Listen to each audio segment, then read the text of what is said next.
رب اشرح لي صدري ويسر لي أمري واحلل عقدة من لساني يفقهوا قولي أما بعد. Après avoir loué Allah Jalla fi'ula par ses noms les plus beaux et ses attributs les plus parfaits, et après avoir fait les prières et les bénédictions sur notre prophète Muhammad sallallahu alayhi wa sallam, après avoir déclaré que celui qu'Allah Jalla fi'ula a guidé, il ne sera plus jamais égaré. Par contre, malheur à celui qu'Allah Jalla fi'ula a égaré, car ce dernier ne sera plus jamais guidé.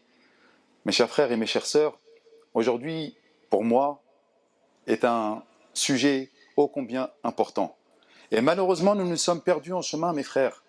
Et nous venons tels des personnes qui se sont acculturées à l'islam, mais qui n'ont pas pris l'islam comme un culte et comme une religion. Nous avons pris, mashallah, bien que vous soyez nobles et que vous soyez une élite parmi les musulmans qui ne viennent même pas à la prière du vendredi, mais nous sommes rentrés dans une sorte de routine à adorer Allah subhanahu wa ta'ala en oubliant l'excellence et la magnificence et le grandiose qu'est Allah subhanahu wa ta'ala.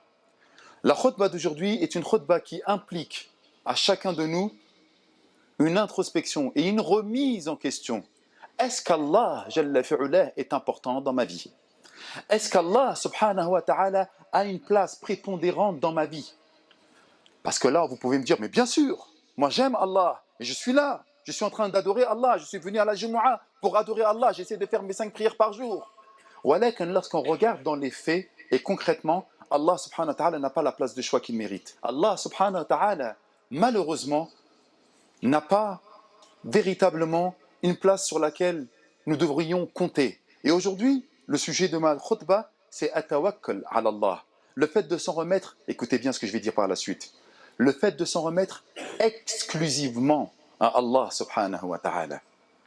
Et lorsqu'on regarde réellement dans nos faits et gestes, dans notre manière de vivre, dans notre manière de regarder al-asbab, les causes qui vont nous permettre d'avoir, masha'Allah, un acquis matériel, ou de devoir se marier, ou de devoir une situation, ou bien même lorsque je suis malade, et de chercher la guérison, on remarque, subhanallah al-adim, qu'Allah Jalla fi'ulah n'est que placé en second, voire en troisième choix. Et pourtant, Allah Jalla fi'ulah nous dit une chose très importante. Rabbul mashriqi wal maghribi la ilaha illa hu fattakhidhu wakila. Regardez ce que nous dit Allah subhanahu wa ta'ala dans le Coran. Et encore une fois, malheureusement, Allah Jalla fi'ulah nous parle dans le Coran, mais on ne prête pas une oreille attentive à ce qu'il nous dit. Avant de dire que, mes serviteurs, ya ibadi, avant de vous dire, remettez-vous exclusivement à moi, placez votre confiance uniquement qu'en moi, il dit Rabbul mashriq wal maghrib. Je suis le maître de l'Orient et de l'Occident. Je ne suis pas n'importe qui. Je suis Allah. Remettez-vous-en à moi. N'allez pas regarder les causes. Venez me voir, moi, le maître des causes. Mais nous, Allahu Akbar. Allahu Akbar. On a plus eu confiance aux causes en omettant le maître des causes. Allah Jalla fi'ulah. On a eu plus confiance aux aspects matériels des choses et on a oublié, subhanallah, celui qui gère ces choses-là. Vous savez, mes frères, Allah Jalla fi'ulah fait en sorte de nous parler dans le Coran.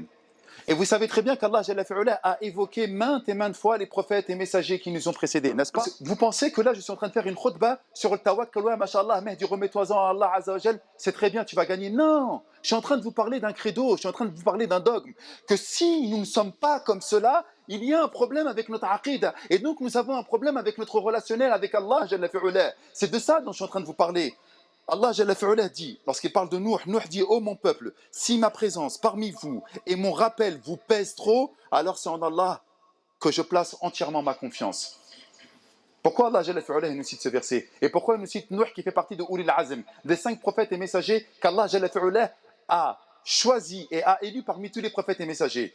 À la fin, il dit quoi? Je m'en remets à Allah subhanahu wa ta'ala. Et écoutez ce qu'il nous dit également à Sayyidina Moussa alayhi salam. Qala Sayyidina Moussa, wa qala Moussa ya qawmi, in kuntum amantum billahi, fa alayhi tawakkalu in kuntum muslimin.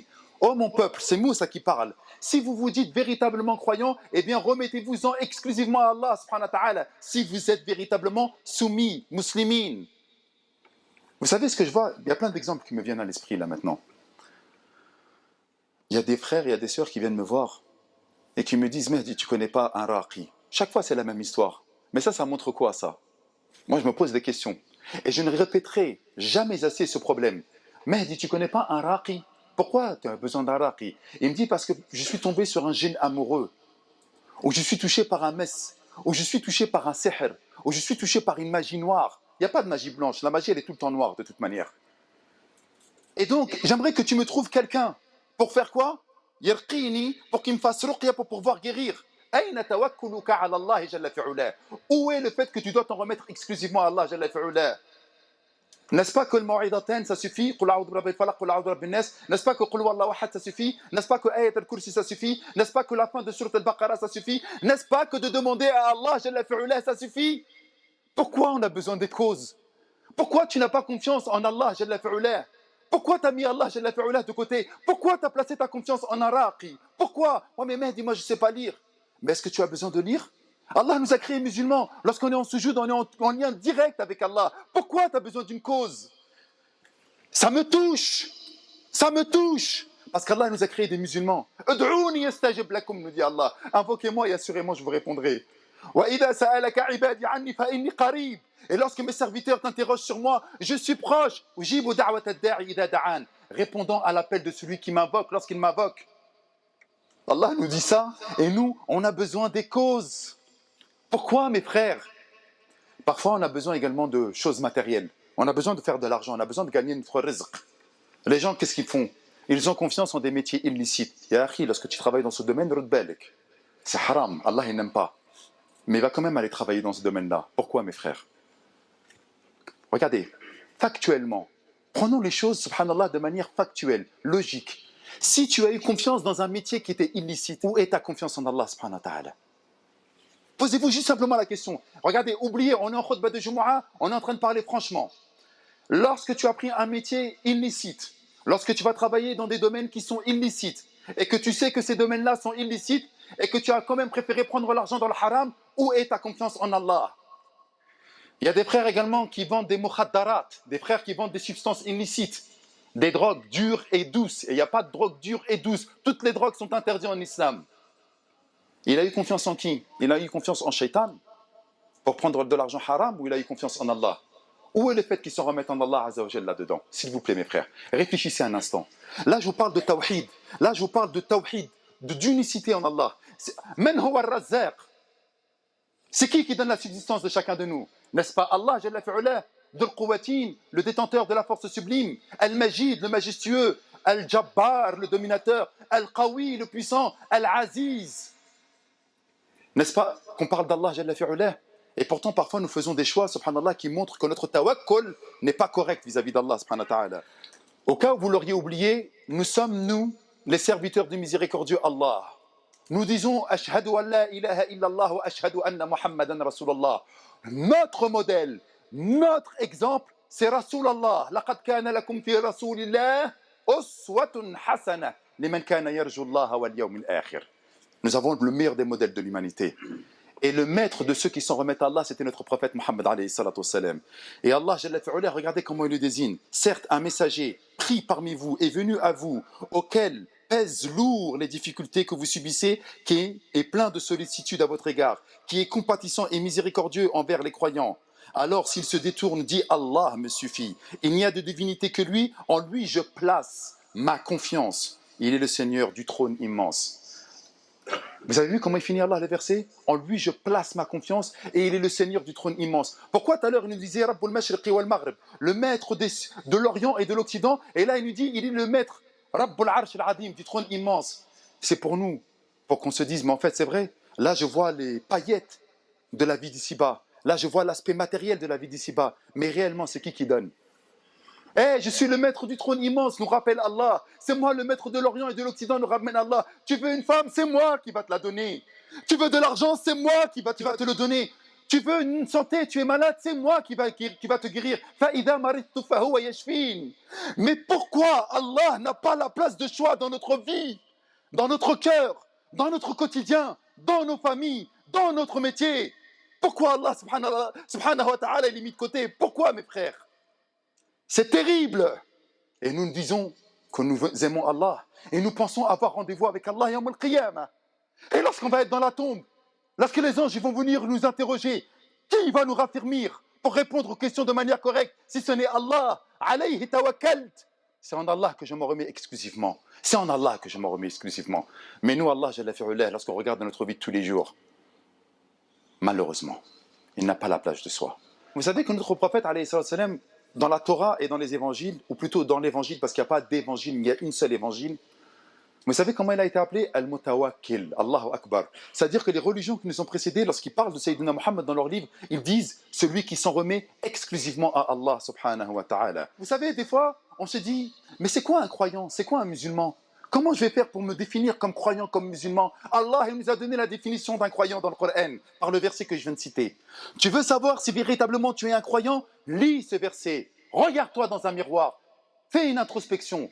Demande-toi des comptes. Allah Jalla fi'ula dit innama harf tawkid, certes.